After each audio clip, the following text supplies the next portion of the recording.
It's 2:03, let's call the meeting to order. Jill, will you roll call please? Seaman? Here. James? Here. Stephanie? Here. Joe? Yep. And Jessica? Yeah. Great, so next item is our minutes. Do I have a motion to approve the minutes from our June board meeting? So moved. Is there a second? Second? Any comments or possible revisions?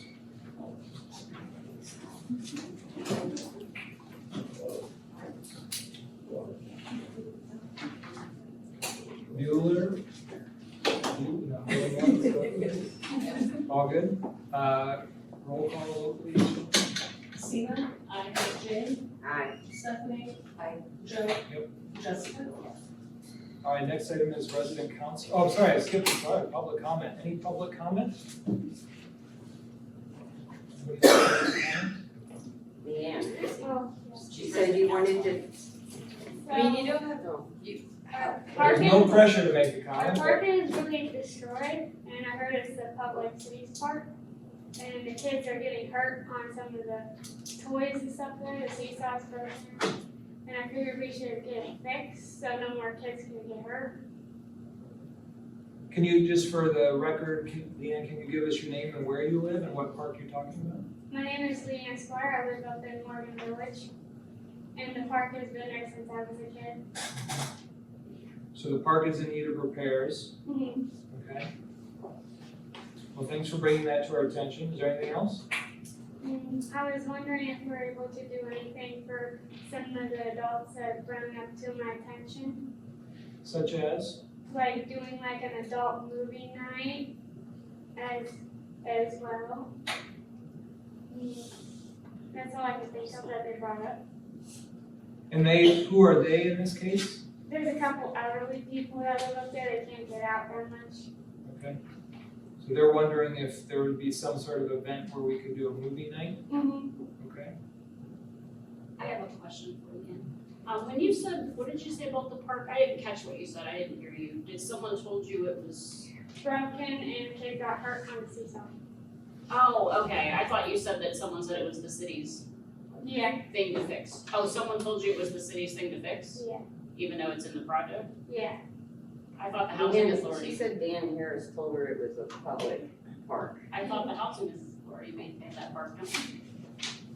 The park that's within the If it's project. within the industrial. Okay, so that is ours.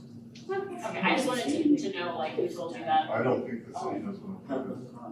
No, the closest one would be Fort Clark, and that's down the street. And Way down we the are street. aware that the playgrounds are all in need of, an upgrade. It's in the plans for next year, but we'll go look and see if there's any parts we won't miss that. She said the seesaw was broken in half. We'll check that. For like anything dangerous. Yeah. Right. Right. All right, And so you said, was it residents, this is a resident council business that you're, or is this public comment?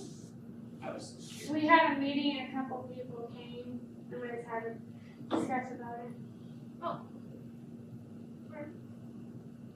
So yeah, it is, the park is, we're responsible for the park, the housing authority. We're a public agency, so it is a public park, but technically not a city park, because it's not the city of Weedville, it's our park, the housing authority's park, but it's still public, and you're right.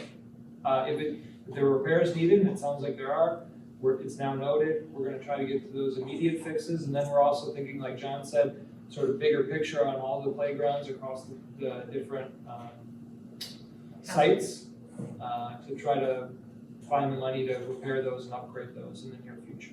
And anytime, if anyone brings to your attention or anyone's attention that there's something like that broken, all you have to do is call maintenance or call your property manager or call me, Okay. and we'll take care of it. But we need you to be aware to be able to address it.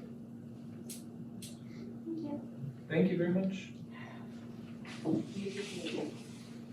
Resident council reports. Oh, everything's fine, so. All right, John, your executive director report. Okay, a couple things. First off, she's not at the meeting today, but I do want to recognize a resident here, Colin Powers, who has gone above and beyond Karen Green, here she is walking past the door. Give me one second, see if she comes in. I'm sorry, Mr. Jones. Are you coming? And in any case, did she come in? Karen, are you coming in? You coming in? Barbara, Oh, the board meeting is still your timing's impeccable, I was just about to talk about it. Well, now you can do it in front of my face. Well, that's what I said. That's speaking of the devil. But one of the- Oh my God, I don't have horns. No. All I was saying is I wanted to address, you in particular, for going above and beyond. The parking lot was an absolute disaster after the contractors finished their work and pulled all the trailers out. And during those horrific hot days we had last week, Karen was out there with contract bag resupply and she cleaned all of it up. So I wanted to publicly recognize this. Thank you. You're welcome. And thank you for walking by right at the right time. That's fun. Okay, next item, I know a lot of people have been asking what the status is for Holland Towers, where the renovation's at, when things are happening.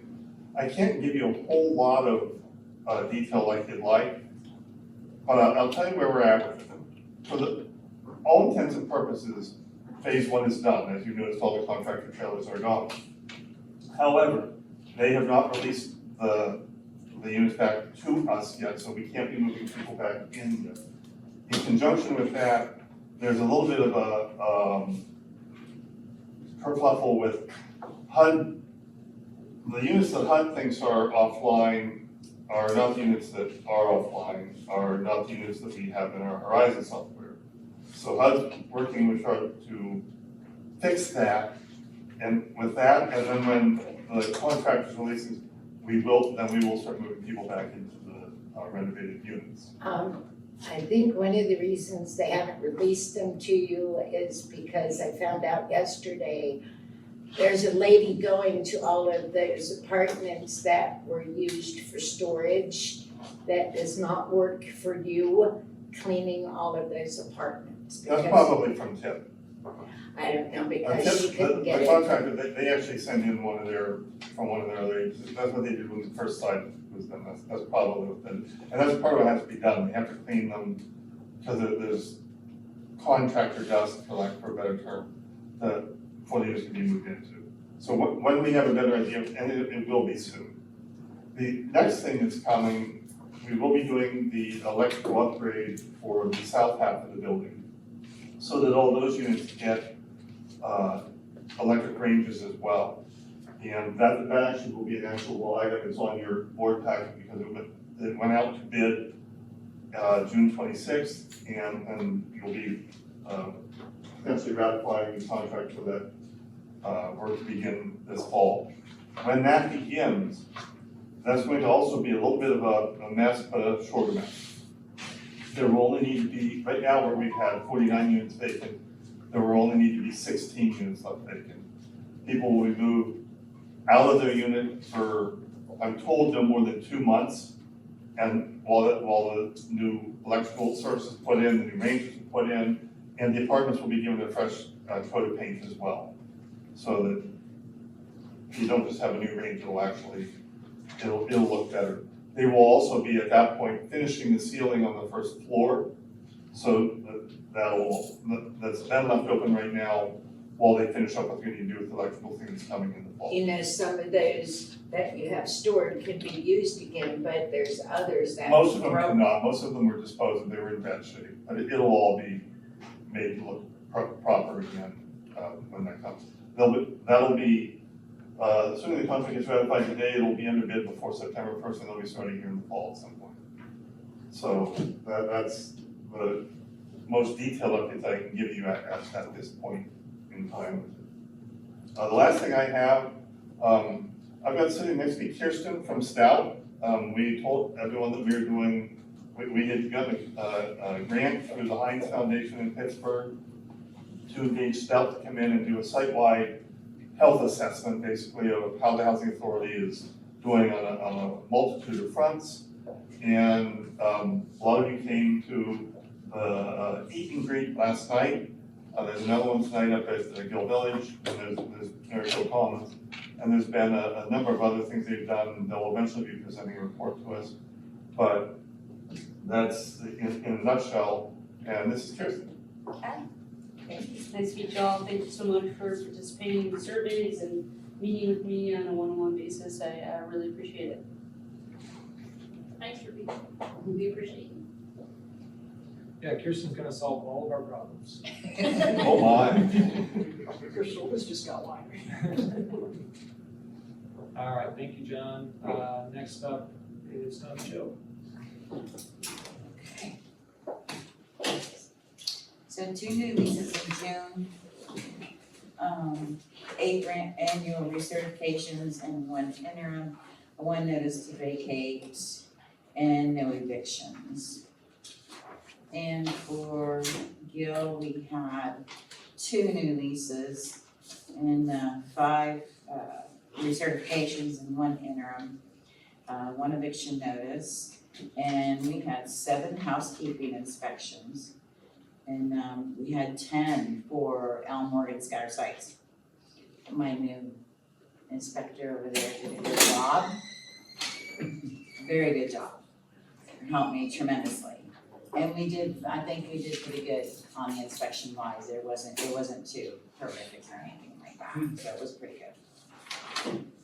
The waiting list that I have currently, I have 3 people in the 1 bedroom, 8 people on the 2. Keep in mind, half of those are handicapped people. 2 people in the 3 bedroom, 3 in the 4 bedroom, and 1 on the 5 bedroom.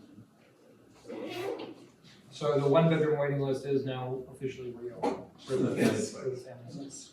We will be opening it back for Holland Towers as soon as we get the go-ahead from contractors and HUD. Okay. That'll most likely be the next quarter. Any questions for Tommy Joe? Tommy Joe, I'm sorry if I missed it. Do we have updates about vacant units, whether offline or not offline? We haven't changed anything yet, we're working with them. Okay, so status quo. I don't even have authorization to put them up. That's something the director has to do. Along with the mix-up that's happened in HUD on public pick reporting for the Holland Towers, we had 249 units here on Holland, but they had, we don't, and then the Verizon, the wrong penetrating. And it's not a simple point in fixing it on Verizon, even though that's it from that. You can't put a line in pick, then Verizon will allow you to move. So then we have to talk to HUD, and we've been, I've been going back and forth with them since January, and hopefully we're getting closer. I thought that was specific to Holland Towers. Well, the whole thing for putting all that offline is a process. So I've been focusing on that one. Before, there are others that will need to, there's nowhere near spending the other properties. Because we had taken 7 off, 7 and 4. The ones we had taken off for the stoves, we're supposed, I think there were 7 in 1 unit, that's 1 property, 4 at the other, that also need to be brought back online, but that's part of the same issue. I mean, you know what I'm gonna say, is just like, the sooner we get these units back online. I've actually been emailing with Leah Saad at HUD every day this week. And maybe I'm not clear enough, I'm trying to get clearer. But I expressed to him, I sent him a spreadsheet, this is what it says for every one of these units, all out. This is what the actuality is for every one of those units. And I suggested, rather than trying to fix them all and bring the ones online, the street off and vice versa, I said, why don't we drop them all back online, 100%, start fresh, and go from there. And then he responds back, he says, you know, HUD's real adamant about these things now. Yes, which I've told you 12.5 times between January and now. And I know that, you know that, help us get this fixed. And I said, I think that that's not just to bring them all back online, period. Because that would free it up so she could fix them in Verizon. He doesn't think that's at this point, so he said he'd work with Char, and he was on the consult for when I, so we are on it as much as I can keep them on it. So But we're waiting on that. we are absolutely waiting on All right, moving on to Shar, Holland Towers. Is it, John, is it appropriate to tell you what I learned from Lee just a few minutes ago? If it'll help this, otherwise you can tell me after the meeting. I'll just leave the link, it's a little lengthy. Okay, let me see. Annual research, we had 3, no interims in June. Evictions, we had none, notices to vacate, we had 1. The waiting list is down to 30, and housekeeping inspections, we did 13 with 2 re-inspections tomorrow. Thank you, Shar. Any questions for Shar? We're down to 30 on the wait list. That's good. I guess we weren't that high beforehand. Are we getting, that one's not open, all right? The wait list. Correct, that was not open. Okay. All right, thanks. Next up is Kyle, maintenance report. Number of work orders is 156. We turned over 3 apartments. And for the exterminations of the towers, we're treating 6 units, and out of Gill, we're down to 0 for now. Are there any other vacant units waiting in the wings to be turned over? We got guys in a lot of apartments right now. There's one we're waiting for floor tile to come in on, then I can turn that one over. And there's a couple other ones that I got 2 guys in that are gonna probably be done by either end of this week or early next week, so. And then we're even Steven. Oh no, we got a decent amount of vacancies, but I'm just like, in the near future, we'll more turning over soon. Because that looks like we're at a rate of maybe like 3 a month. Yeah, with the mowing season coming on, it really kind of sweet. We're doing like 5 or 6 in between winter and summer months here, but yeah, with everything else. And then kids being home from the summer, we're getting more work orders of kids breaking things and having to pull the guys more from vacants to do more repairs and stuff. Is the exterminations, the 6 all here? Yeah, so, Morgan Village is clear now? No one's called in they have any. I wouldn't say they're clear, but they say they don't have any. We don't inspect those properties like we do with the towers. Like the towers we'll check every quarter. Those ones, we just wait till they call in and then we go do those ones. Yeah, you jumped the gun on me, Karen, here. We were still on maintenance. He is man, I know. and he did give a report on the extermination. Not quite yet. You Yes, have he to did. follow the chair here. We have a structure. Well, when you get out of it, I'll wipe it off. But he did mention, then you, Kyle, you mentioned the extermination, you're picking on me. Okay, I guess my thoughts are similar just to the discussion earlier about vacant units. So we've got the HUD thing kind of tripping us up right now. We've got like some other summer issues that have arisen. But, I mean, the reason I keep asking about it is because, you know, it's a priority, and I assume it's a priority for the rest of the board. So I guess if push comes to shove, maybe we should have a discussion about where we're prioritizing our maintenance resources, as long as we still have so many units just sitting offline. Because ultimately, that seems to be a top priority, because as long as those units are sitting vacant, that's costing us money as much as anything else. Well, the last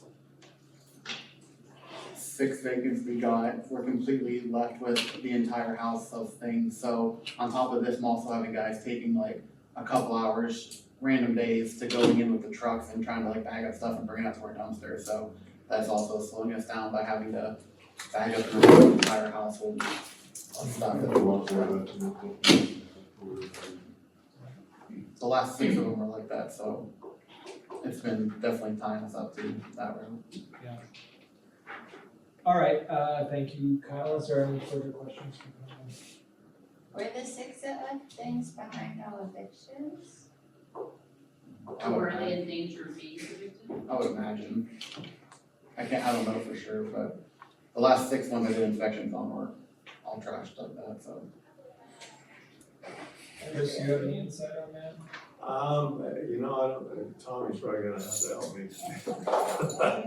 I deal with them before, you know, the point when Kyle gets them, so I don't, some of the folks leave on their own, and I'm aware that they leave stuff a lot behind. That's not unheard of. I mean, We try to accommodate folks when they are leaving, I know we've withheld on doing possessions, to give people opportunities to get out. I can't recall 6 eviction notices in the last few months. They might have left on their own, I'm not too sure. All I know is, this past Tuesday, or Monday, even, it might have been Monday, I had 4 guys in one apartment, and it took them almost the entire day to empty out the apartment because how much stuff was left. We have had, I know I had one day where we had 5 cases, or 5 or 6 cases. They're all, based upon, non-payment of rent, so we do press some of those before they get to a certain number, so the Center for Family Services is able to get involved to pay for them. And I know that, we did get judgments, and some of those folks came in and said they were gonna get money, and they did. I can't remember who was what. We had 4, actually, there was 5 of them. One did get money, the other 4 just up and left. That was the reason we had to take them to court. It was the only way to get the apartments back, is to get a judgment. Like, we're not allowed to go in there and just, And the condition they leave these in, one that we're dealing with right now is in mid-eviction. The city has a quality of life, fines that they do, tickets, and they actually assess 3 separate quality of life violations on the one property while we're in the process of doing this. And, the reason they're being evicted is non-payment of rent. But it's an extreme hoarding situation, and the reason there's 3 violations, one of the instances is because the grass is so high, our guys can't cut it, and they won't move any stuff out of the yard, so that our guys can't cut it. So the city was kind enough to give us an unlimited extension of time on those 3 violations until we get this unit emptied and clean. But it's gonna be just like what you saw, Ruth, it is gonna be a multi-day event, just getting all the stuff out of there before actually fixing all the broken.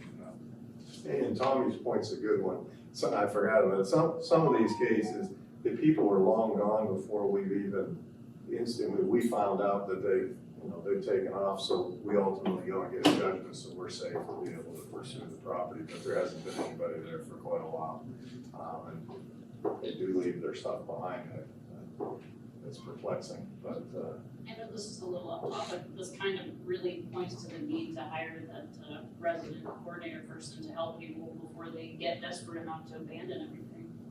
I can't imagine walking away from everything in my house, like the fear or the desperation that would fuel that. I have some theories on that, because I think some of these cases, some of these folks have more than one place that they reside at. And that they, at least from my experience with some of these, they're utilizing, somehow they've managed to be able to rent from us, but they don't actually live there. And they're utilizing it for other purposes, sometimes not good purposes, sometimes, just generic purposes.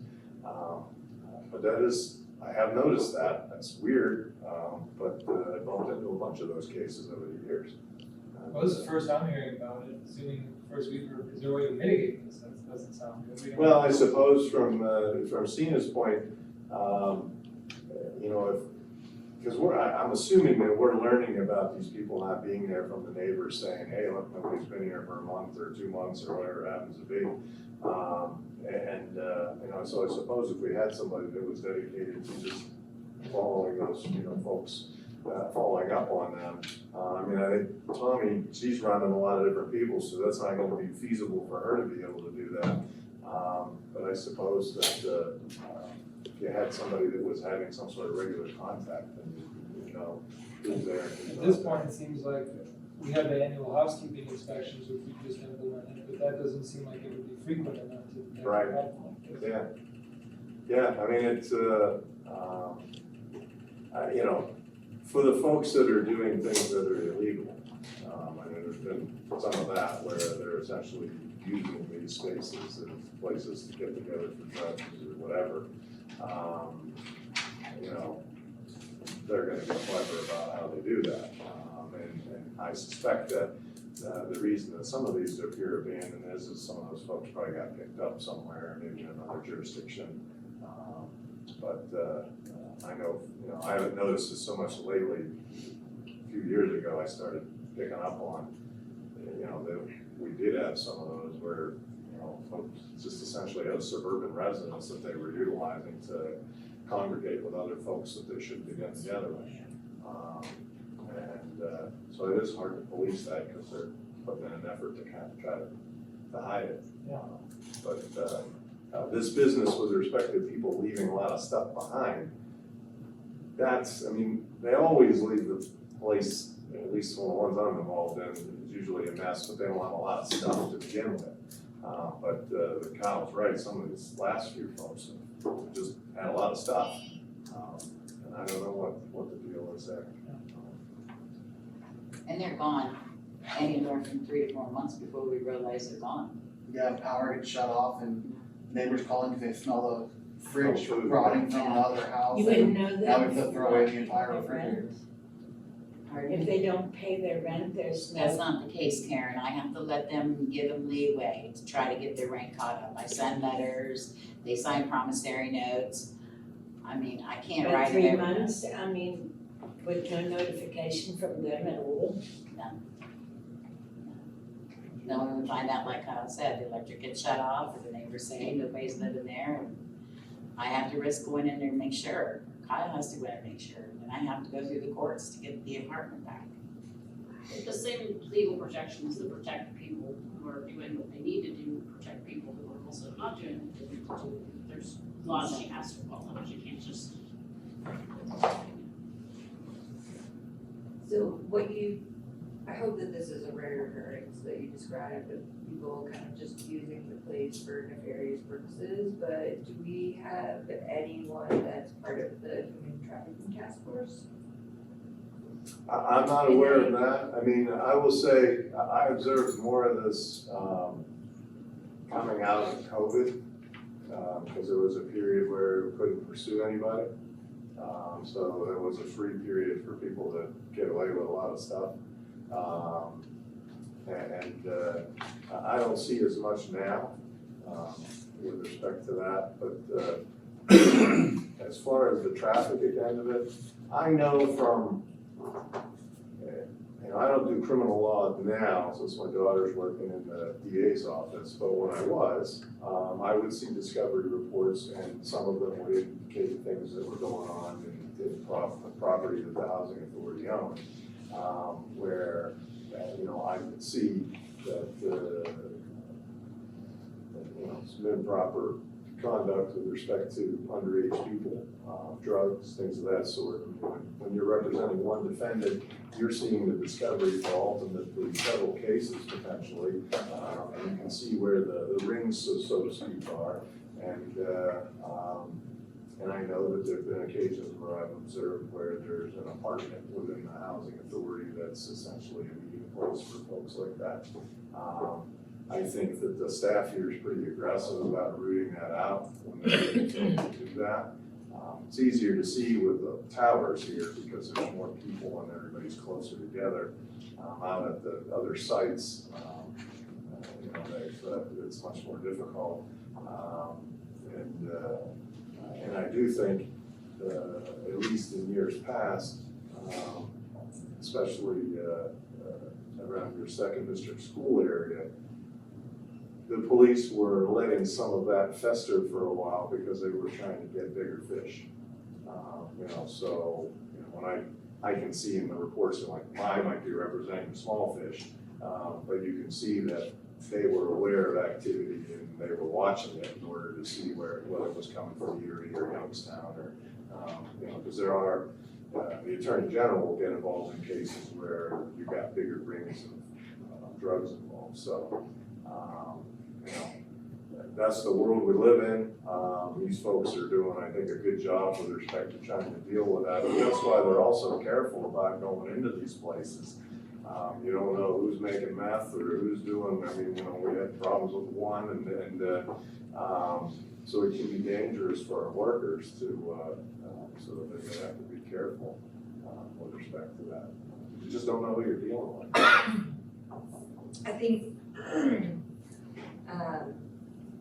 the CNO's suggestion or point, I didn't know about this proposal potentially to do kind of resident captains or managers, or I don't know what that looks like, but have to stay in the Hope communities when people are more connected and paying attention to each other, then we can prevent situations where they just abandon or you know sooner, or these kinds of situations, people are acknowledging each other and watching each other, and so that kind of stuff happens less. Like, I don't know, if there's some way to implement that model on a smaller level across sites. I think our resident councils, if taught what resident council is really about and how it's supposed to run, if they were empowered to build community, I think we can do that. It's very feasible. Like, there's a lot of potential. It's just being able to do it. My health is so variable, I would do it, but this is like the worst time of year. But if someone else on the board, or several someones, like I'll, paperwork, I'll be behind the scenes and help organize some of that. Just being out in the heat for hearing out is hard. But I would love to see that happen, resident councils mobilized and active. Because the more people that care, the less of that is gonna be tolerated. When I grew up in Morgan Village, we had block parties. They were not funded by resident council. Everyone made stuff. We gathered in the sidewalks. We all, we had community. People cared about each other. We looked out for each other. We walked each other's kids. Nobody was gonna be in your yard stealing your stuff because we were all watching, and that was what it used to be like. And I feel like partly it's the world that's moved on and, things have gotten more isolated, but we could change that, right? Like, we have this small kind of enclosed-ish system that we could, and then it would benefit the housing authority because there'd be less people just jetting out and disappearing and no one noticing for months, and then refrigerators having to be thrown away. That's my opinion, but I really think that that's a very feasible thing we can do. Yeah, I mean, it seems to me that this is a problem, and it sounds like it's a recurring problem, although probably not a major problem in the sense that it's happening. It sounds like it's just a couple of units. This happens every once in a while. We discover that happens more often than not. So it could be a bigger problem than just a minor one, but the point being, like, there's a gap, there's a problem that needs to get fixed. I mean, I'm channeling here the fact that we have Stout as well. I mean, when I'm talking to people about the role that Kirsten's playing, it's to do a system-wide evaluation where we're detecting where we're falling short, what improvements we can make. It seems like this is one space where we're falling short. It's not to blame any single person, but it's a gap that we need to fill because we don't want this to continue. So I'm hoping perhaps in conjunction with this system-wide evaluation, this would be one of the issues that we can tackle and prioritize and try to figure out how to deal with it. It could be some combination of a resident services coordinator position, which is regularly checking on residents. I mean, staff, it was before your time, but it was suggested by Sandy Farkas at CHAPS, and she referred us to, was it Penny Campbell in Clarion County, their housing authority. They have what's called a resident services coordinator position, which effectively does work, anything from like helping people with housekeeping, if they have housekeeping needs, to, I guess what would be considered more social service type work. But somebody whose primary role is to stay in touch with residents and kind of keep a finger on the pulse, so to speak. But also maybe there's a role for residents themselves through resident council or something else. But I think it's gonna be up to us ultimately as a board to prioritize this and make sure it happens, and then it's John and everybody else's job to sort of follow our lead if we make this a priority. Well, the councils already do that, especially at Gill. Or I inform Tommy if they say somebody moved out or something. Up at Morgan, they just caught a pedophile up there. He tried to kidnap one of the neighbor's 8-year-old children. And he grabbed her and put her in his car, and the neighbors called the police. And fortunately, unfortunately, they weren't able to capture him because he moved to Florida. So, I'm not saying there's others that I haven't heard about, but that I do know about.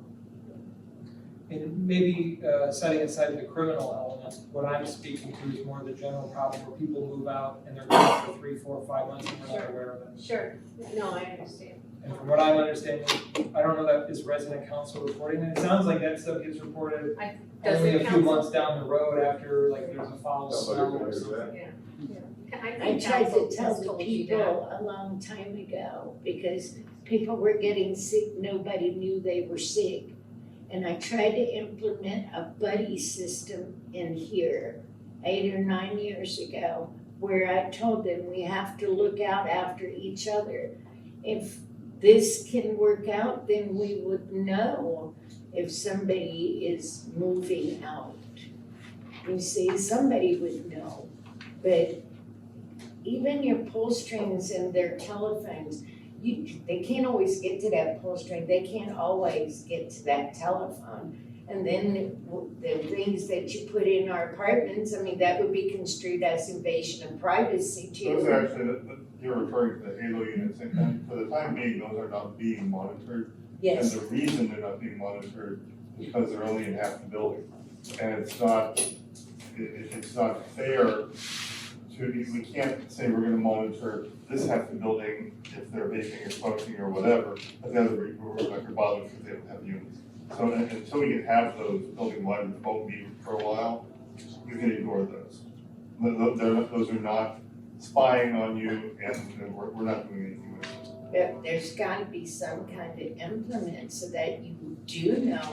It's Remember, part Karen, of, we tried to do the thing where the tenant goes around in the morning to everybody. We used to do the red ribbon. Thing out, and we got a really bad reaction from that. Well, we did the red ribbon thing. The red ribbon, We tenants that did that, The and then when tenants were like- COVID came, the residents couldn't do it, so I did. Yeah. And I did it for several years, but then, and I as was someone ended, working. nobody else picked it back up, and I got. So will that help if somebody picked that up? It might, the thing with red ribbon is people would have a red ribbon in the tower, this wouldn't work for the family size.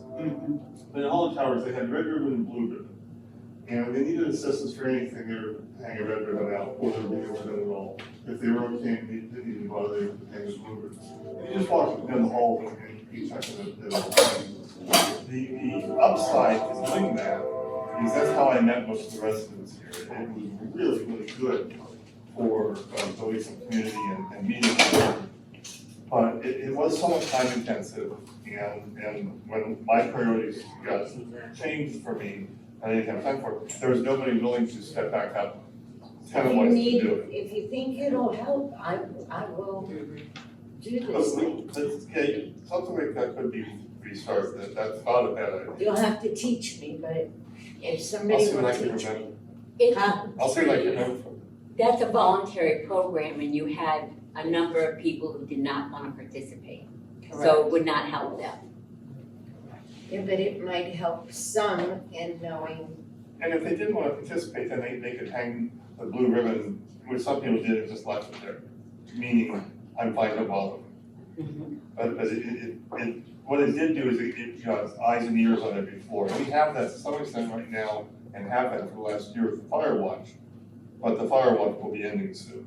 So that extra layer of coverage we've had is about to end. so if that will help you, So it would be a then good time. teach me to do it.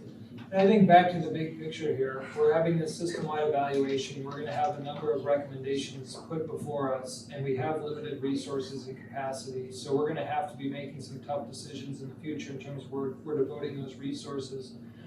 Karen, I really appreciate your willingness to step up, but ultimately, personally, I feel as the chair of the board, like it's our responsibility ultimately to be not only detecting these problems, but like helping people out. Especially if it's issues of lease compliance where people are moving out, living somewhere else, and still like getting the subsidy for a vacant apartment, right? That's our job, that's not the resident's job, dude. Yes, but if we don't start working together, like I've been saying, council even has to work with housing in order to complete the task, because going half of the way is not gonna get the job done.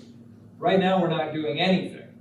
So I'm not saying that there's not a role for residents or resident council to play if resident council wants to do that, or if residents like yourself want to volunteer and help out. Absolutely.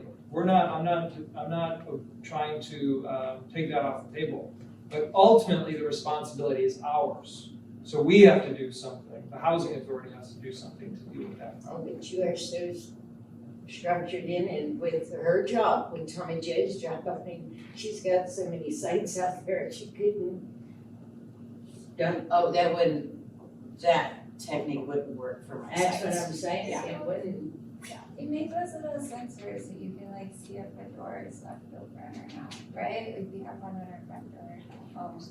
Could we put a little sensor on everybody's door and if you don't open your door in a month, then we should check on you, In a week, right? If you don't open your door, then it wouldn't be spied on you, right? It would be like the door sensor. I'm sure that some of you want to think that. Plus the legal thing is like, Yeah, I mean, I'm happy to keep going down this road if I you want think to. that we've identified that this is something we all care about and that something needs to be done, and so that I think will kind of be on our list to think about how we wanna move forward with that, but we definitely will follow up because I think that it matters and it's clear from everyone else that it matters, and so we'll explore solutions and hopefully in partnership with residents so that we come up with the best thing for everyone. and I think it has to be that way because you work here, we live here. I think to some degree, we're gonna have to meet each other halfway. oh, absolutely. I think that ultimately the goal has been, moving forward, to build a bridge between residents and the authority and the board, so we're all working together. So I'll put everybody on notice, I was gonna put the board on notice, but I'll put everybody on notice that once we get our evaluation and our recommendations, we're gonna be holding more frequent meetings to deal with some of these problems sooner rather than later, because these aren't problems that we can deal with our regular course of monthly board meetings. It's just gonna be too much, so we're gonna have to be meeting more frequently. And we will certainly come up with a game plan to get resident input on how we might implement some of these solutions to our So problems. these meetings would just be for you and then sometimes we'll be invited in. No, they'll be public, there'll be what we would call a special meeting. So we have our monthly regular board meetings once a month. But one of my powers as a chair, I can call a special meeting anytime I want, I think, right? So, it's on record, so I don't know. But, so I can call a special meeting to deal with this specific issue, and then another one for this specific issue, and so on and so on. And those would be public meetings just like these meetings. And that's just some of the work that we're gonna need to be doing. But I think things are gonna be ramping up soon in order to aggressively tackle some of these issues that have been long-standing. All right, we're still on maintenance. Extermination report, There's 6 of the towers that were currently treated. okay, and how does this relate to last month? Sorry. I don't know, last blurred out. Yeah, I see that too. It seems like we were, let me see if I can pull it up. It seems like we had just recently detected that and hired Ehrlich to deal with those 6. Or maybe I'm wrong about that. You just hired them for. I think it was like 9 last month. Yeah, it says 9 in March. Okay. There's 1 in April, 9 in May. So we're from 9 to 6. Ehrlich is still, these are units that Ehrlich is treating. And then nothing at Gill. I heard like. Any questions for Kyle? Thank you, Kyle. So Vanessa's not here, does that mean Rich, you're? I'll be Vanessa, All right, great. bear with me. Total number under contract, 162. No new port-ins, no new port-outs. 22 of those are VASH, one's homeownership. We have 223 on our waiting list and 3 outstanding vouchers. 0 port-ins, right? 0 new contracts, 10 annual research, and 5 interims. 26 applications, paper, for June, and half payments are $68,998. Inspections. We had 19 of them, 11 pass, 6 fails, 2 inconclusives. Any questions for Richard?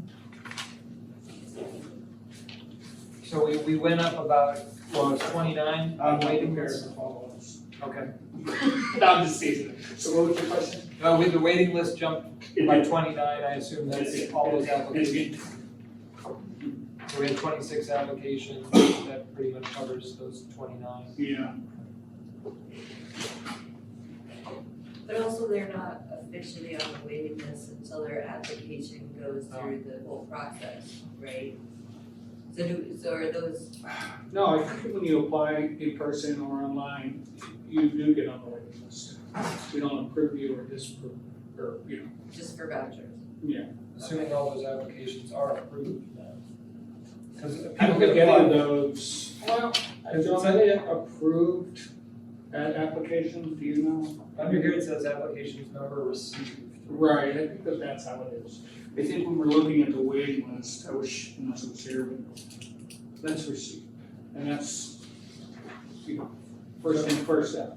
So for those numbers to work, then all the applications we've received were approved. And that's, Yeah, now that I think about it, because I'm trying to, I don't do anything else. I'm assuming this is what Vanessa does, so. Right, and, but I hear, so, I think that if she qualifies someone or disqualifies them based on income or what they're looking for, 5-bedroom or whatever, she'll say you make too much money or your ask is too high or, you know. Okay, well, perhaps we can follow up with Vanessa next month. I don't think it's an urgent problem, we just want to keep an eye on the waiting list because it got so large not too long ago, and then we did a good job. We're kind of squelched on money, right? Yeah, I mean, we're limited in terms of the number of vouchers we can give out. Right. I'm just curious about the process that leads to a 30-person influx on the waiting list. That seems like a larger than usual jump. Yeah. Well, it's a two-part problem. You need to have landlords that are willing to participate in the program. But at this point, I mean, even if we had more landlords willing to participate, my understanding is We don't have any vouchers. Yeah. But we do have people who move in and out of the system, or move out per se, who they go into a nursing home or whatever, so they give up their voucher. In theory, that voucher's now bid. Yeah. But there's no bid. Yeah. So it just goes away. And maybe you don't know, but is this a current problem right now, that we have vouchers that are just sitting there and we don't have landlords willing to rent out? Maybe that's what the number of outstanding vouchers is, and that's probably a Vanessa question that says 3. Usually outstanding vouchers are usually, they've been vetted and been given the voucher, but Right. they haven't found the landlord to. That's to- correct. To move So in. that would be those. And they have a certain number of months to find a landlord will pay. And if Vanessa were here, I would ask, what's the process involved? Do we call up landlords? Like, how aggressive are we? How? Well, I talked to Kristen about this a little bit, and I don't think this is a Crawford County problem, it's an Erie County problem, it's a national problem. And she did say that Allegheny County Housing Authority has a surplus of units and landlords. We don't have that luxury, but as a former landlord in the private sector, I talked to other landlords, there's a stigma attached to it. I had positive experience with it, and I tried to tell them that, but I don't know, do we run an ad campaign? I don't know what the answer is. You know, Are you aware that Vanessa does anything along those lines? nope, I'm not aware of it, which she does. That would be great if the landlord would look at as the inspections, like someone's coming into the apartment looking, it's not just on the landlord to do that. It does sound like there are positive things. There is guaranteed payment. You know Yeah, what I mean? and that, And pre-vetting and putting the housing authority in between, you know, with kind of a quasi wraparound lease, you know. It protects, you know, if you have a tenant that you suspect is using drugs, the threat of pulling your voucher and then losing their, yeah, that's a nice tool if you're a landlord, but I don't know. Landlords are just very wary of getting in bed with the government.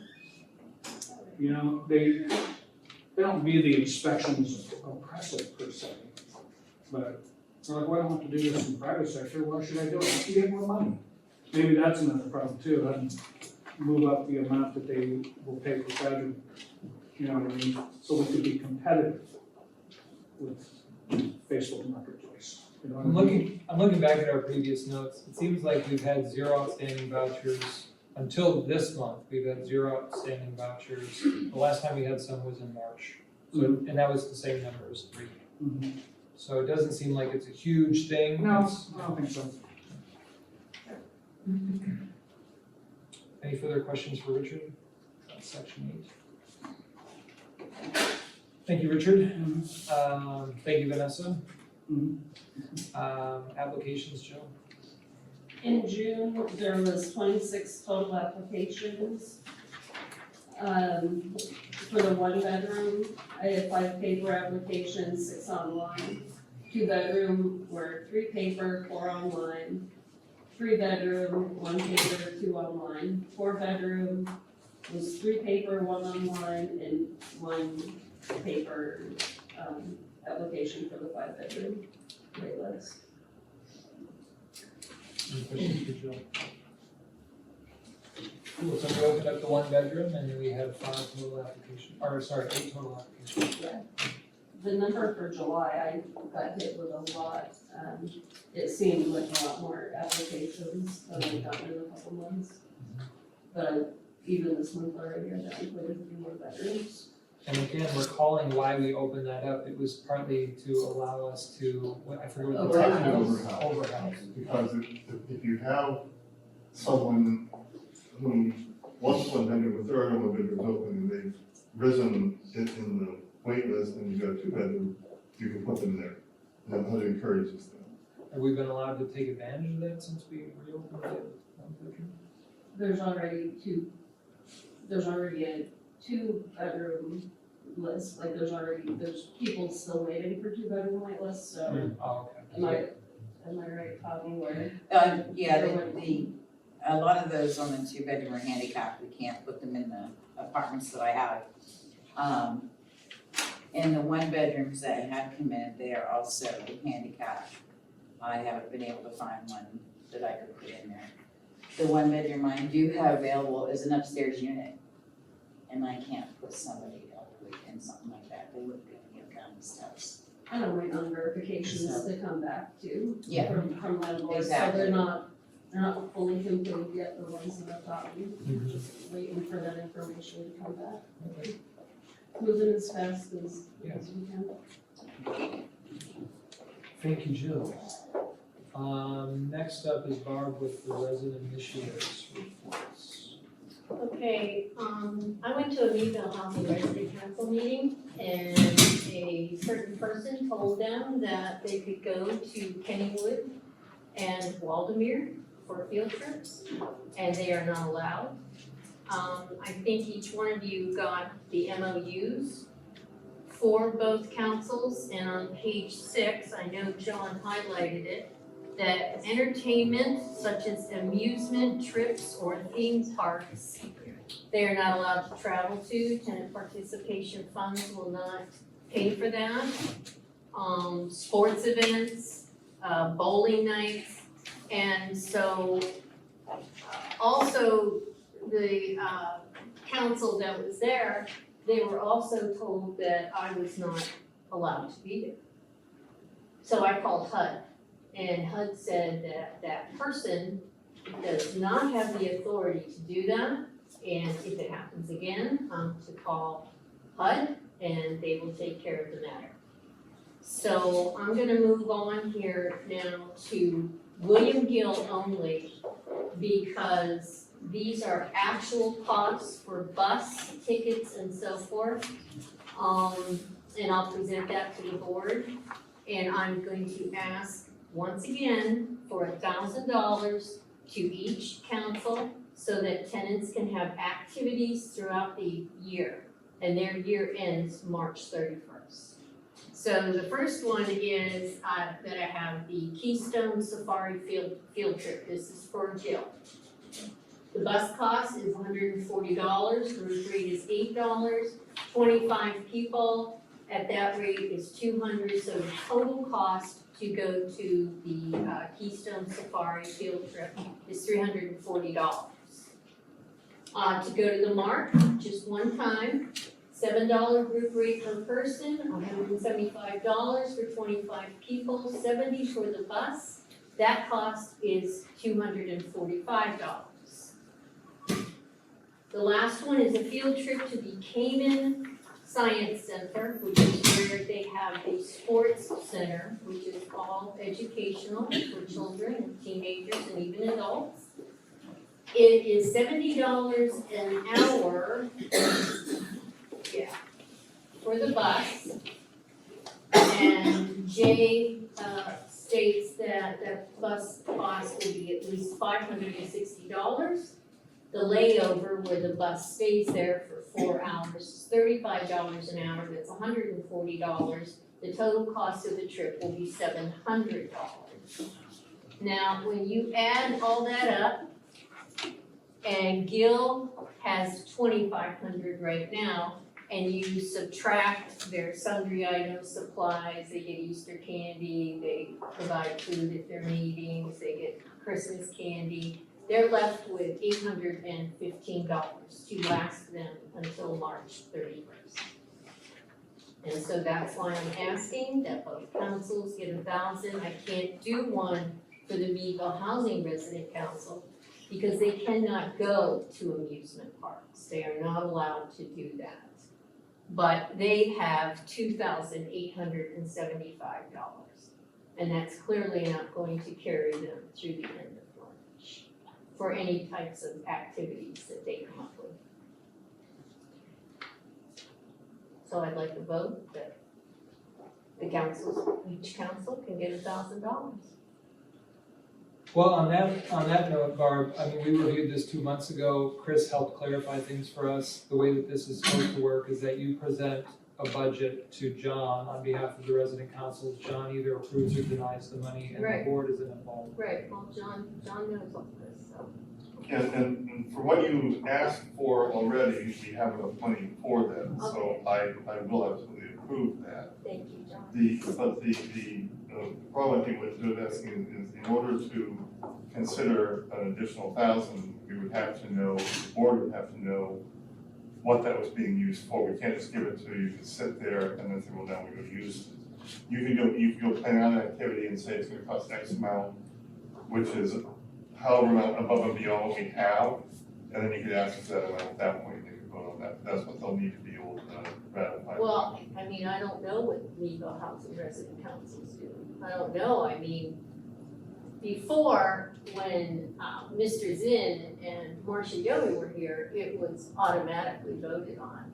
I don't know what Meadville Housing Resident Council wants to do.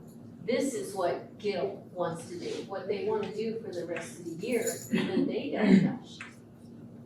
But until they know what they wanna do for the rest of the year, we're not able to approve, they're not able to vote on money that doesn't have, that's not earmarked for something. I think also, all of these options that they are considering all sound fun, some are educational.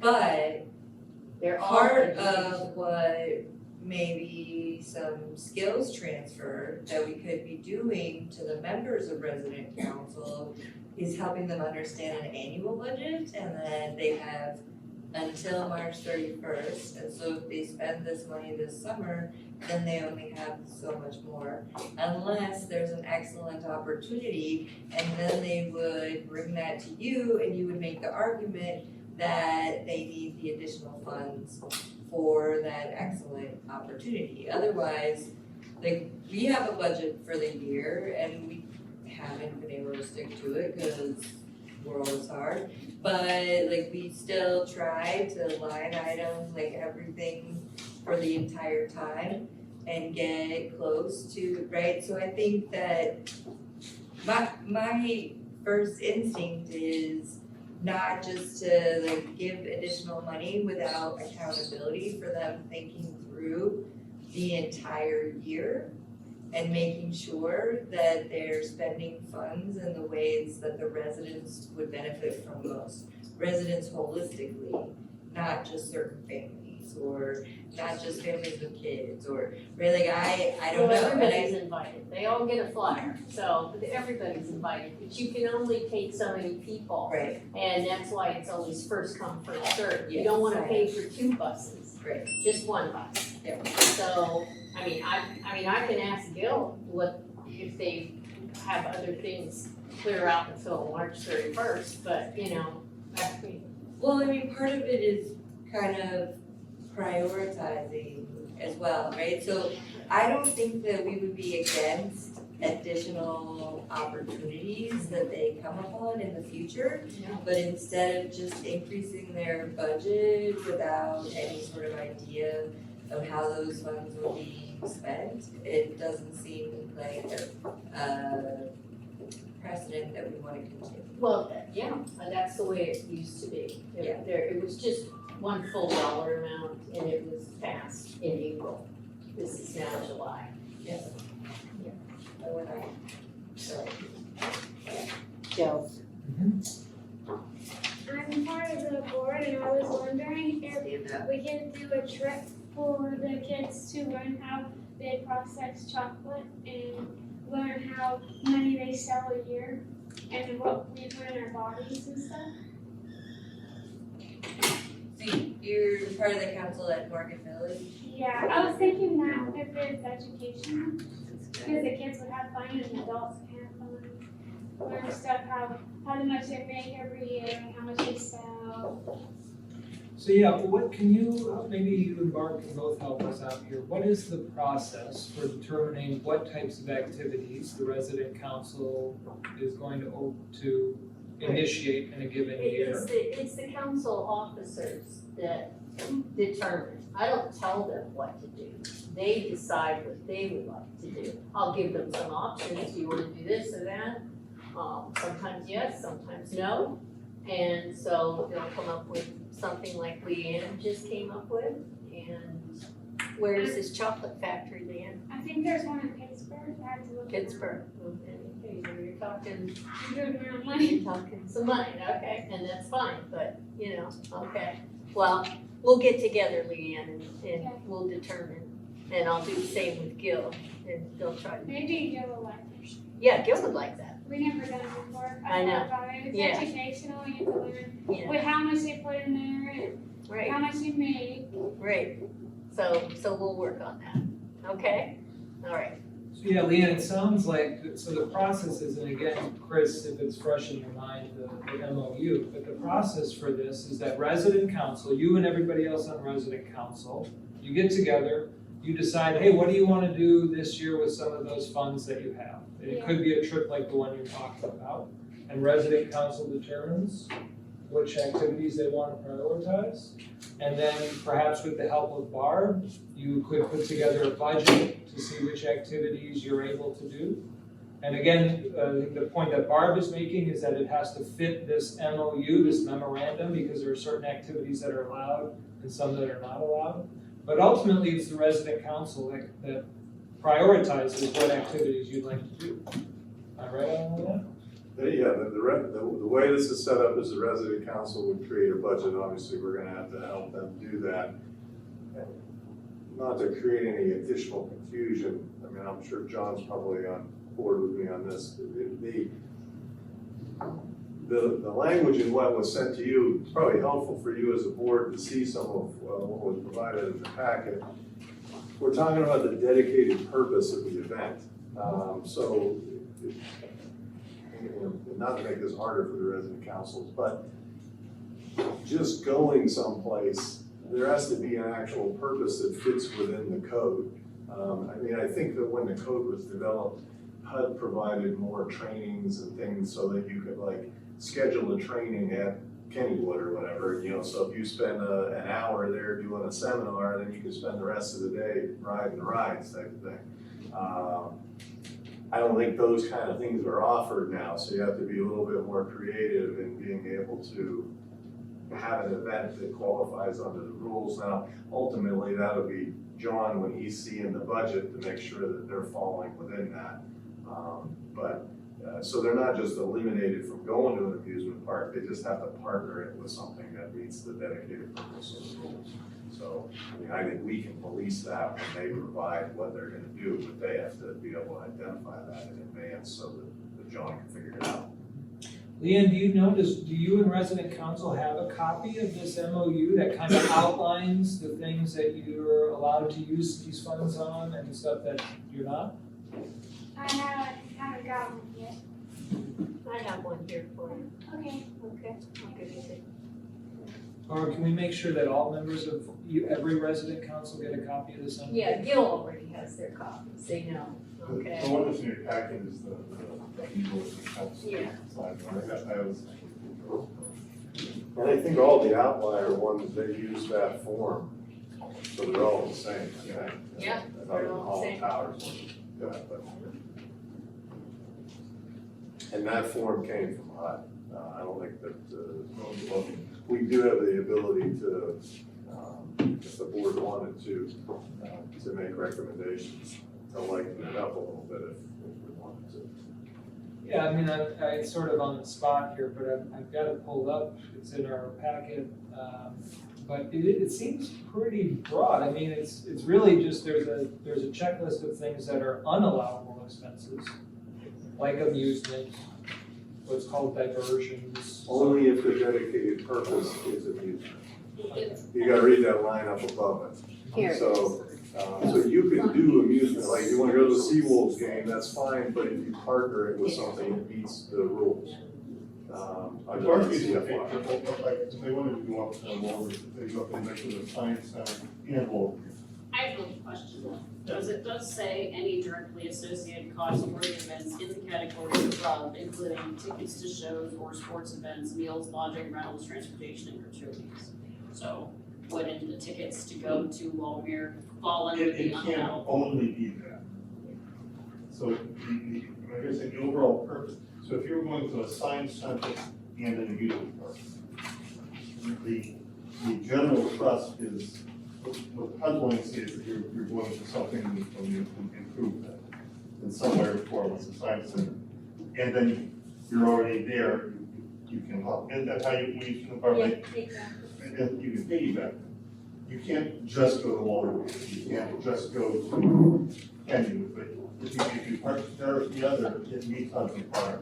They permit you to use something that's gonna cause more people to wanna go in order to get them to go to the thing that you really want to go to. And can we be more clear about what's the thing that it has to be paired with? Something educational. Something educational. So you could even, I mean, I know Barbara, we brought this up a couple years ago and maybe took a lot of flack for it that you should not have.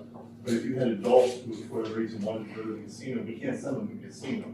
But, You can learn a lot at a casino. well.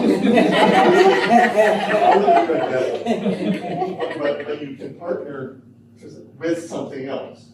So you just can't just go to the casino. You can't just go to the amusement park. So, They used to like, I think one of the examples I saw somewhere was, is, you know, you go to a seminar on how to run a resident council election. But you can partner that with going to the amusement park or going, you know, so that's how you get people to go to the event. To spend an hour in a seminar on, you know, that some other person's gonna present. In today's world, those things don't exist anymore. They did in a large extent when all these things got passed many years ago.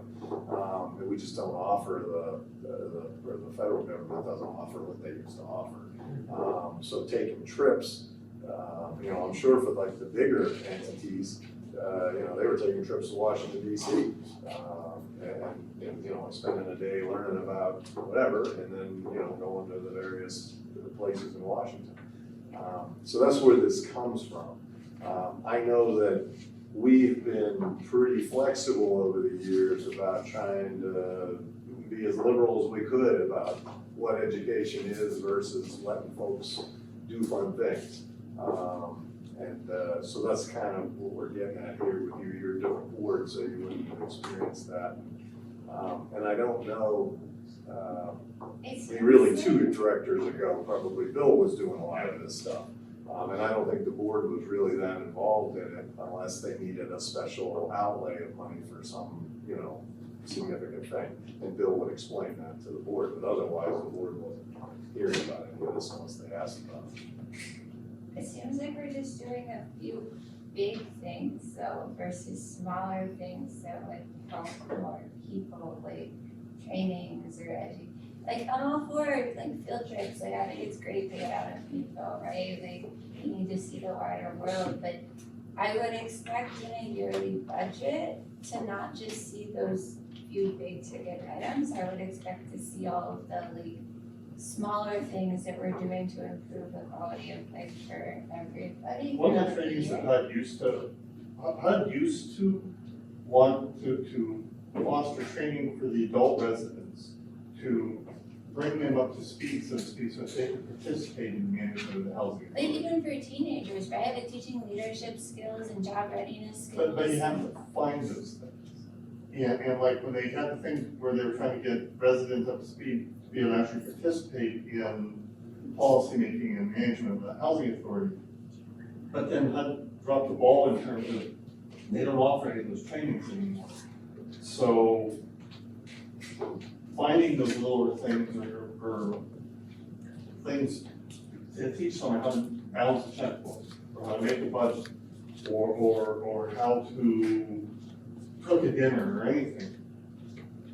Well, the money to use for those things, you have to find them. And finding them is a much bigger issue than not, and I think that's why a lot of us aggressively had the bigger events, because you could find those.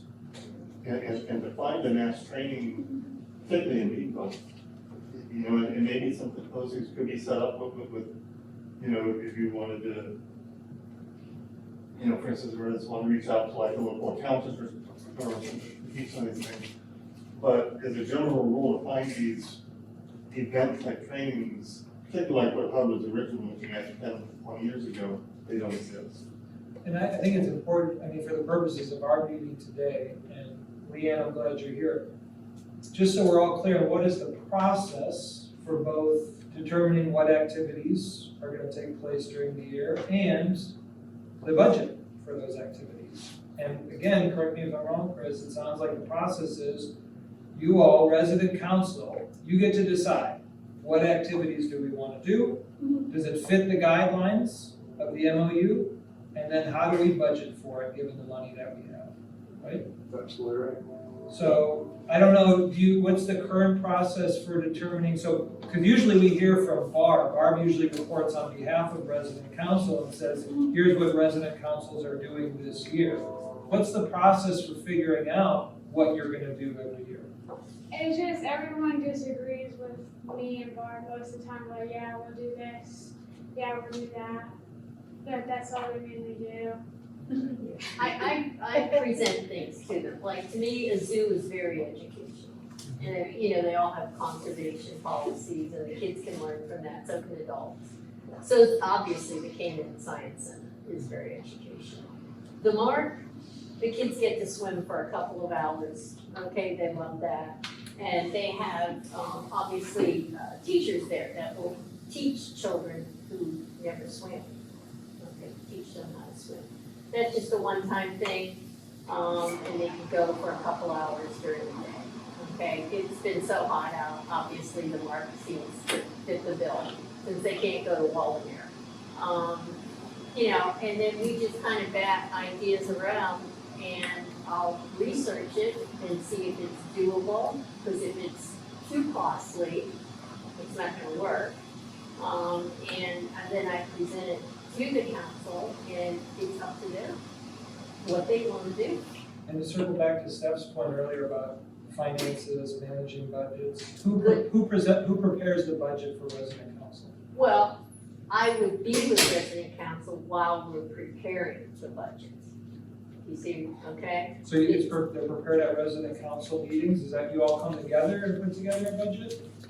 We have done that in the past, since you're asking for that now, because before, it was never like that. Yeah, I Or don't we think they just- submit anything. Yeah. What did you wanna say, honey? So, We just try to put everything together in the budget, try our best to make everybody happy with the elderlies up there and the teenagers and stuff. Cause I know Eloise can't do a lot. Right, Leanne. And we, you know, for certain things, if we think it's good, and especially the council, we send out flyers, you know, would you be interested in doing this or whatever. But, that's what we can do. I can sit down with Gil, come up with their budget. I mean, so far, Leanne spent $8 on pop for a pizza party for graduation. That's pretty much it, okay? So, but I also think it's good for families to get out of Meadville and see the rest of the world. And see things that they don't have contact to those type of things like the big cities do here in Meadville. So, and I just think that's good for, you know, good for them. All right, any further questions for Barb? I wanna know that I'm understanding the memorandum of understanding and the unallowable expenses, because it also says social activities and parties, like, because there's a Christmas party, there's Halloween party, there's an Easter party, they're all geared towards kids. I know adults are invited, but they're Yes. all geared towards kids. Yeah. The Is kids, the parents have to accompany the children. But is that an allowable expense under what this says? Because those are parties, it's not educational, they're just parties. That's allowable. They buy candy for Halloween, Easter, Christmas for the children. Right, but where's the educational part of that? Well, that's not educational. Okay. That's just a coming together of people. And of course, everybody enjoys those holidays. But I'm just saying, is it allowable under this document, Yeah. is what I'm asking. Building community. Yeah, for sure. Chris? Well, I think, look, like I said, we're pretty liberal with respect to it, so if we can think of any reason why it would be, we try to do it that way. I mean, I think ultimately, depending on the board's involvement, I mean, and give John direction as to how liberal they're willing to let him be. I mean, I think the memorandum of understanding, these are relatively new for these councils, at least I don't think, when I first started, I don't think we had any that were in existence. I think they were just dealing informally with the executive director. These came out a year ago. What's that? The MOUs. Yeah, these are only like a year or two old, right? Yeah, exactly. So I don't think they had experience putting together formal budgets or anything like that. So I don't know that John, I mean, I think if they just laid out, hey, look, this is the money we have, this is what we want to spend it on, he'd be fine in responding to them that, yeah, you can do this or you can't do that. I think that's probably the easiest way to When deal with Bill this. is here, I know Barb helps him with the budgets right now, when Bill's here, Bill gave him the budget. Bill didn't just, he didn't say, okay, let's say it's 2,500, this one gets 2,750, whatever. He took the money, he broke it down, so this is how much you use for this, and this, and made a stay in that, and then if they wanted to change it, then he made them, but they didn't make the budget, Bill did it for them. And I think so since we have a new board and a new ED relative to that time, and since Leanne's here, I would just say, I mean, I'd like to get perhaps just a consensus, an informal consensus. I mean, my take on resident council is that it's a resident council. So you all should be the ones deciding what to do with the funds as long as it fits the guidelines in the budget, right? So ultimately, it's your call. Whereas in the past, it sounds like you've more or less been told, this is where you're gonna spend your money, this is the activities you're going to be doing this year. So what we're, I think, assuming we're all in agreement, what we're saying is, we'd rather it come from you guys, that you guys kind of come to, with Barb's help, and then eventually Barb presents a budget to John, but it comes from you all, what do you wanna do every year, where do you wanna spend the money? And Barb has been very good in the past at helping to link it to that educational component. I know not everybody agrees with that or maybe understands that, but and Chris is right, we have been very liberal about that. We've been allowed to be very liberal about that, but you have to apply it to that so that it convinces, why did you allow this? This is why. You can't say, you know, well, that they want to see the seawalls. I mean, that's, well, and you can take them to that and teach them stats and teach them how to teach them math thing if you wanted to, but you can't just go to CPA. I mean, the last thing I would just put on your radar, Leanne, is sort of back to Jess's point. I mean, you've been doing these big ticket items, so to speak, where you take field trips and such. But there's also other ways you could be spending the funds in terms of, stuff that wouldn't just be family events, that could potentially benefit a wider group of residents, even if it's just simply like helping with finances, cooking classes. I forget what else you said, but. Well, believe me, Joe, we've tried that in the past, and the number of people that attend is maybe 2 or 3. Not many people attend classes like that. I'm not saying I'm not for it to try it, it doesn't bother me, but usually it's very low attendance. It's an option for you, Leanne, and the other residents if you I like. mean, I feel like we could try cooking class to help some of the elders cook, because I noticed there's a lot of mom meals going up there. And Well, there's a also- kitchen up at the VFW, but I don't know if that's, is that usable, John? There's their kitchen up there now, There's no kitchen left? They a tore it nice out. new floor. Oh. Yeah, there is Well, nice new okay, floor. well, that one there. Dan, what I'd recommend is that next time you have your resident council meeting, you maybe can report back to them what this discussion was about. And again, what we're trying to emphasize is the ball is in your court. You've got a lot of options as to what you can use that money for and the types of activities. It doesn't just have to be the big field trips, it can be these other things too. And ultimately, you guys decide. You guys decide what you wanna try. Okay. Yeah, I'll try some cooking, because some people ask for it there. Because they don't know how to cook, and all they eat is mom meals, and I'm like, okay, I see what I can do.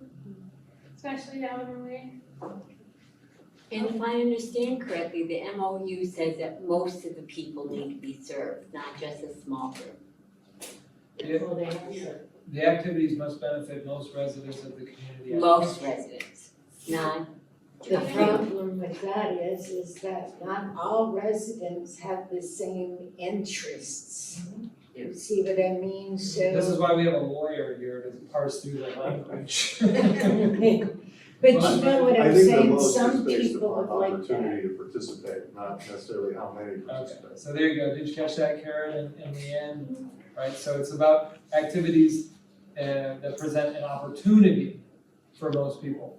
Like Barb's right, you do wanna do a cooking class, you present that opportunity to everybody up at Morgan or wherever. And if only 2 people show up, only 2 people show up, but you've presented something that most of the community have the opportunity to benefit from. Yeah, I hope it goes good. All right. Thank you very much. Assuming there's nothing more for Barb, is there anything else for Barb? All right, moving on then to, where are we? Items for potential deliberation and action, we got a resolution. The resolution, number 3 of 2027, as I mentioned earlier, we went to bid on June 26th for the electrical upgrades, finish off, using the, hazard-related, and lead based agreement. And it'll be, for the south side of the building. We had, 2 guys come in, and subsequently take the most responsive and responsible to fix the terms. Is that the language responsible? What's that? Written language is responsible? It's responsible, responsive, they fill out all the paperwork and the lowest price.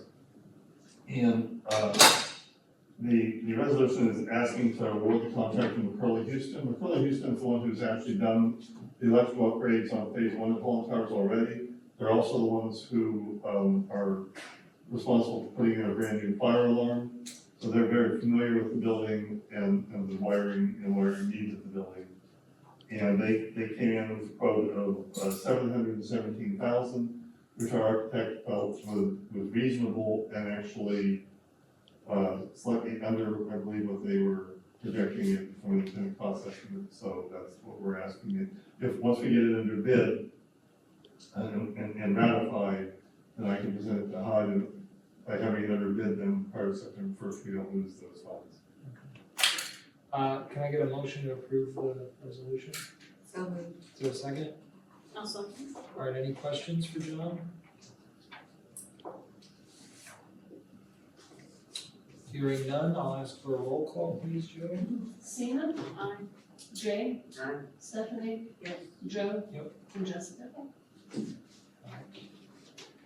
Treasurer's report? The check registers are in your packet for June. There's nothing highlighted, there weren't anything all that particularly unusual for the month compared to some of the months that we've had.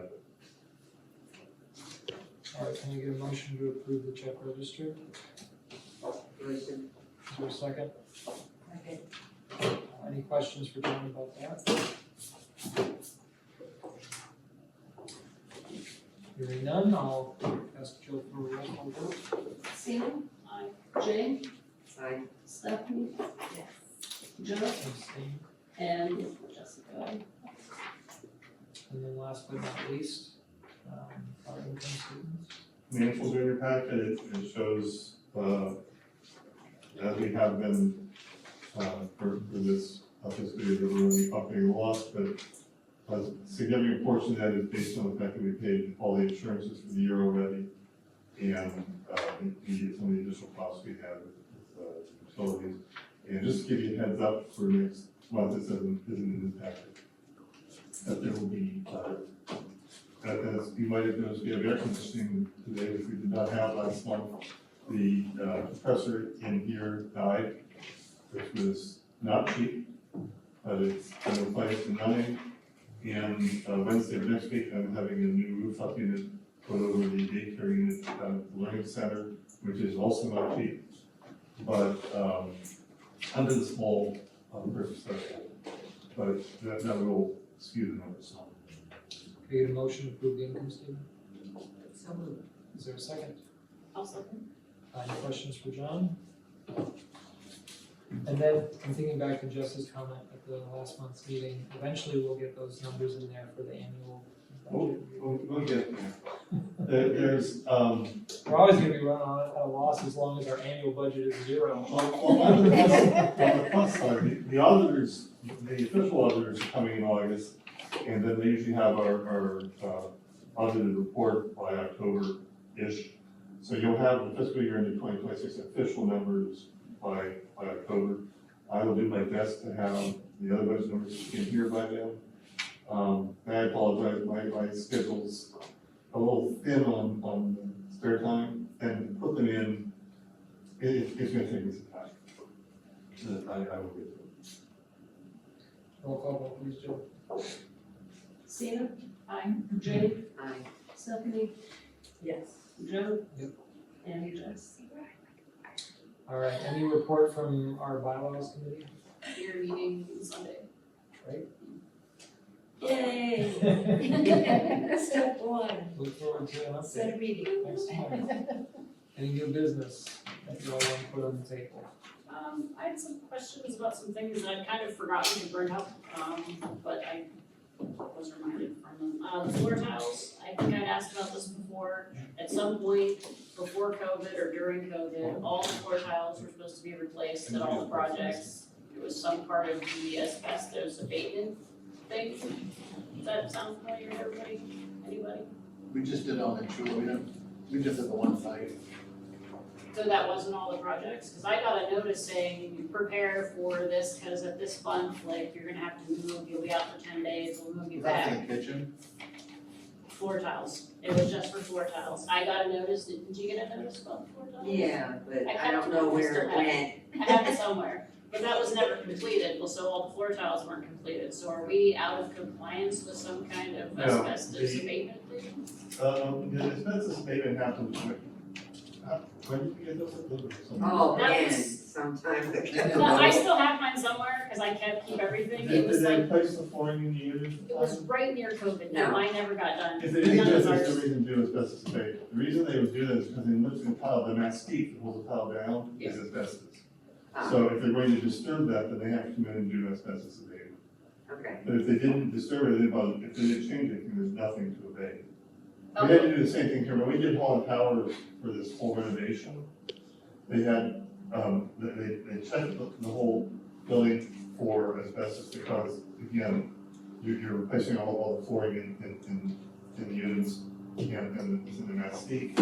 a number of years ago, Bill had asbestos abatement done for all the ceilings. And for whatever reason, when they came in and did the renovation, they found that there was still asbestos in the 5th floor ceiling. So that had to be abated.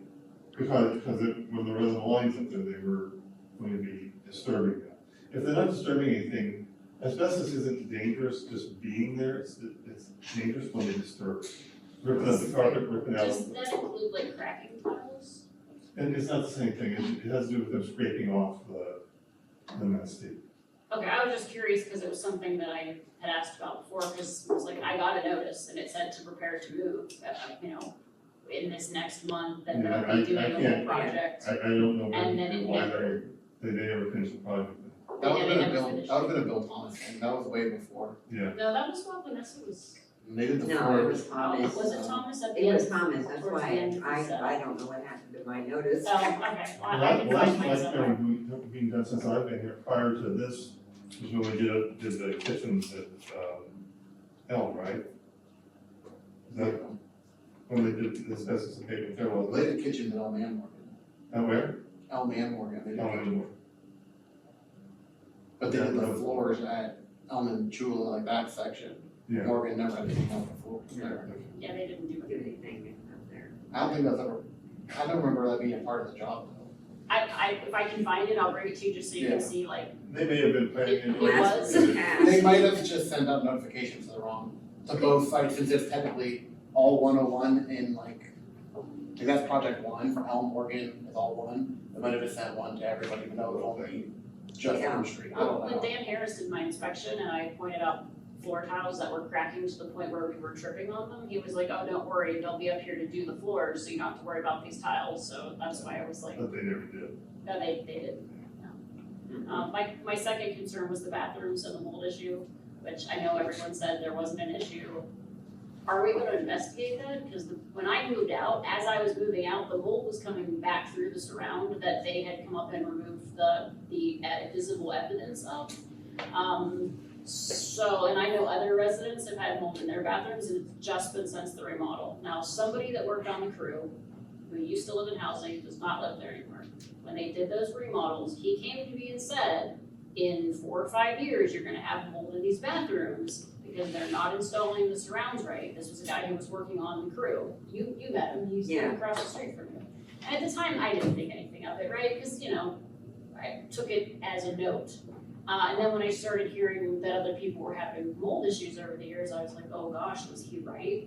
And then I started getting mold in my bathroom, and I was like, oh my God. And I've heard that, residents are being told to hit it with bleach, residents are being told just to scrub it. Well, I called a mold expert, and he said that it's not how you get rid of mold. If you're seeing mold and it's persistent and it keeps coming back, it's already in the structure.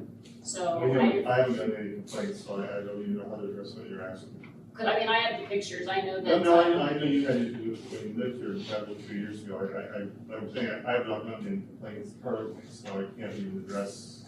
Okay, I was just curious if we were gonna be like investigating it because of Well, what the I- company that came in to do the evaluation on the weatherization company, Yeah. they mentioned getting higher bathroom exhaust fans to help with Okay. other issues that would also help out with that as well too. Yeah, the mold guy did say that was the number And one if we were to be, culprit for that.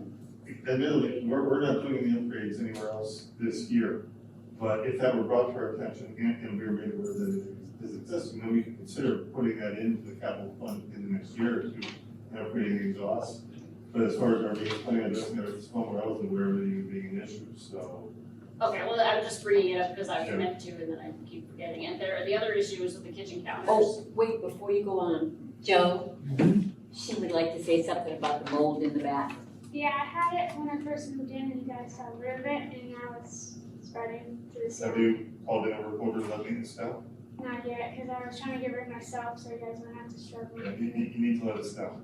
Because again, if we can't address anything, we're not. Yeah, maybe you can pass that on to other residents too, if they have mold, to call in and be like, hey, we've got mold. Because if it's a project-wide problem, then it is a problem with the bathroom remodel, we need to know that, even if we can't do something like right now, we do need to know. But the remodel that you're talking about, that there's a problem with is from a lot of years ago. I know, I Yeah. remember it was very problematic. So that's several Yeah, times. considering they didn't put the screws in the sink to hold it on the wall, and people And wrapped their it's sink sad and it that came that's the right case off. that now we're dealing with, I'm trying to like, can we get out in front of this at all, or is it just? There is, for lack of a better way to put it, there's been a lot of deferred maintenance at the housing authority. In particular, because of the focus being what it's been here, there hasn't been capital fund money to do much with the other projects, and there's still not. Yeah. In the next year or two, that situation will reverse itself. And we are looking, we've patched, we've done a temporary patch of the parking lot here. The parking lot here is a disaster, and it's been made good enough for another year or two until we can actually put in capital budget to completely redo the parking lot, putting lines down, which is one of the things that we'll be doing for all the power. But similarly, there's been very little done for Elm Morgan or Gil Commons. So we'll be making a list. We don't have a limited piggy bank by any means, so we'll be prioritizing. But those things, they have been deferred, and unfortunately, they're gonna stay deferred for a little while. And as soon as we're able to, then we will catch them up. Okay, and I have one more maintenance thing, that just because if people are moving out, you might actually, I don't know, and maybe Kyle, but the countertops that they put in when they did the kitchens, they were not sealed between the joins. And so they're all bubbling, I don't know, is yours bubbling? Yeah, it started.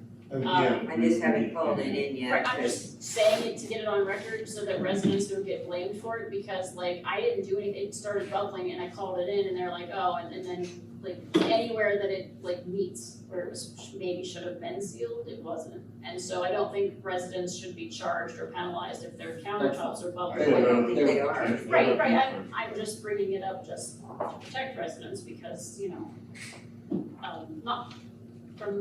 We're aware there's a lot of things that need to be maintenance, a lot of things that maybe were not done in a way that satisfied a lot of people. We're gonna do the best, we're doing our best to reverse that, but we can only do so much at a time. Oh, no, I know this is not on you, I'm not attacking the authority or maintenance, I The just best wanted thing to to be do, like, the best getting it out there. For you to do, because you're aware of these things, and I'm not, other than hearing about it right now, is make a list of them, and keep an ongoing list, and provide it, because I will be looking at what things need to be done. I know the playgrounds are in dire need site-wide, so I know the parking lot here is in dire need. Gil Thomas parking lot is fairly bad, but none of that is here. There are things that are to be addressed. Any of that, you can put it ready and give to me, I can put it into the queue somewhere, but if I'm not aware of it, like the mold thing, if I'm not aware of that at all, it's not on the radar. I did have, I'm so sorry, I did have a question, but I don't want to belabor the point, so we can get through the agenda. So the parties that we have resident council, those are what, allowable, but, Like Chris said, we've been liberal in allowing some things. We're not looking to take everything away from everybody. We're looking for how can we provide for the residents while not upsetting HUD, okay? So, yes, they have had seasonal parties.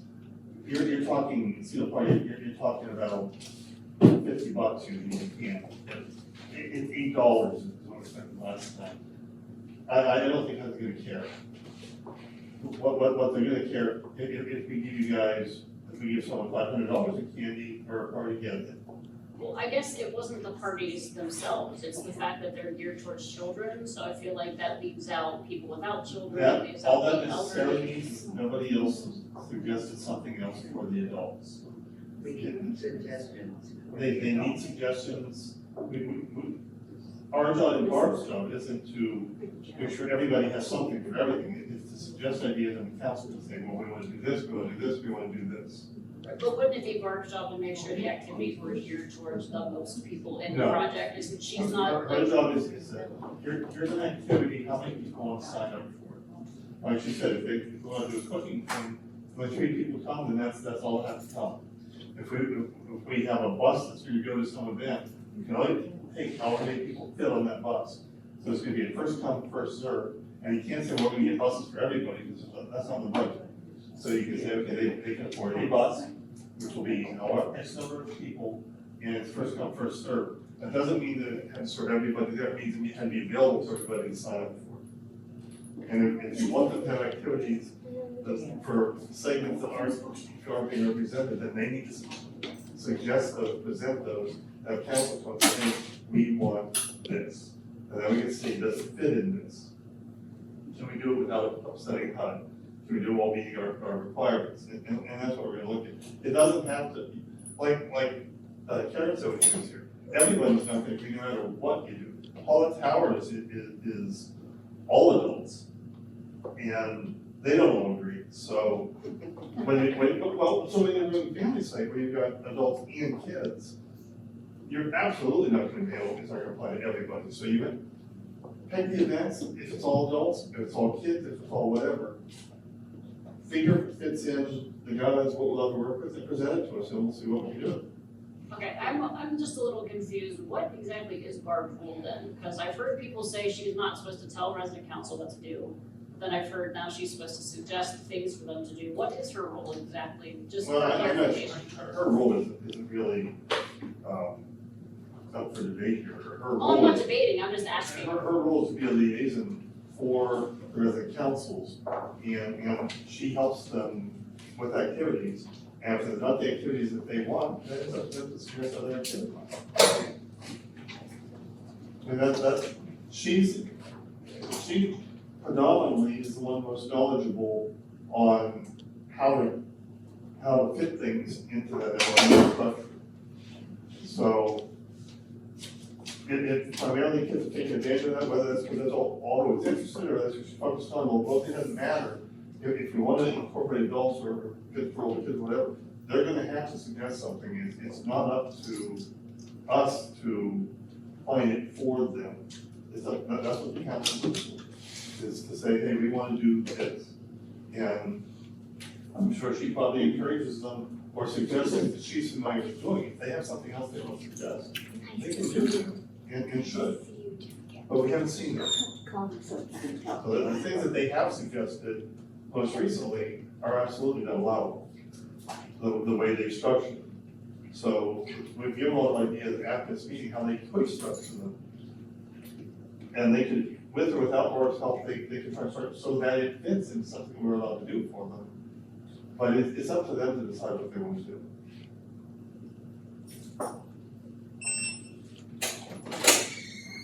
Anything further on new business or communications? Drum training on Saturday at 1 o'clock. Everybody should come. I'm an awesome trainer. But I also, reiterating again, I think being trauma informed is an important thing for everyone who is involved with community and helping people who need a little grace. So Time and place? it is at 1 p.m. at the Crawford Heritage Foundation, which is in the United Way building across from Meisner's on Chestnut. Snacks. Any further communications? Any additional communication? All I right. have a question for Leanne, if you don't mind. Would you mind? If you feel uncomfortable, I want to ask. It's okay, but it's not. Could you tell me what resident council, the purpose of it, what your understanding is? And there's no wrong answer. just What I understand is it's meant for like the community to help them get out and about and have them do stuff around. So like planning activities and stuff. Yeah, It doesn't do anything else. not very much. I was just curious as to what your take was on that. Thank you. I appreciate you being here, really. If you would encourage resident council, just tell them they're always welcome to come here. We would love to hear from residents directly about what's going on. Thank you. Thank you. All right, motion to adjourn. So moved. Any second? Second. All right, we got a lot of seconds. Did you get them, Jill? Yes. Anybody want to volunteer to take notes for work to type this up. I type this way, somehow it ain't gonna work. Sina. Aye. Jane. Aye. Stephanie. Yes. Joe. And Jessica. Thank you, everyone. It looks like everybody's moving.